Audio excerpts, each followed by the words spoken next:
Sura zitaonekana. Halo, habari zenu? Sawa.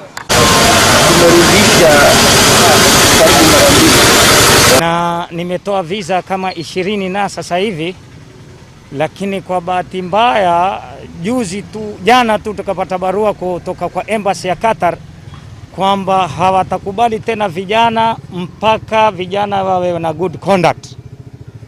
Na kawaida serikali yetu kupata good conduct sasa hii imekuwa ni changamoto kubwa.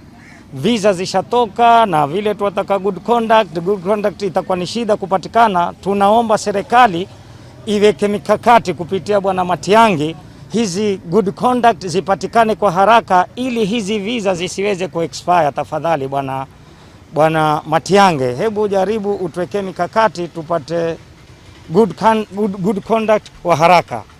La pili pia ningependa kuzungumza Bwana Matiang'i, ambalo kwamba sasa imekuwa ni changamoto kubwa haswa kule mahali mimi natoka Lamu.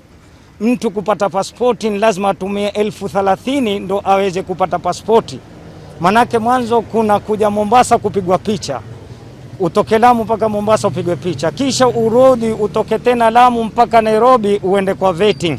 Usafiri wa siku hizi unaona inamfikia mtu 30,000 ndo mtu apate pasipoti. Bwana Matiang'i, hebu angalia ufanye utaratibu jambo kama hili uliondoshe. Mwanzo pasipoti zapatikana kwa shida. Pili, tutumia pesa nyingi sana kupata pasipoti. Hapo sasa hii inakuwa changamoto yetu kubwa kwa sababu tumesubiri tokea mwaka jana mambo ya corona ilipoingia kasi zote zikafungwa. Sasa hii kumefunguka. Sasa hii ndo tunangangana at least tutaenda nchi za jirani kutafuta ajira, lakini pia inakuwa changamoto kubwa sana katika serikali yetu. Kwa hiyo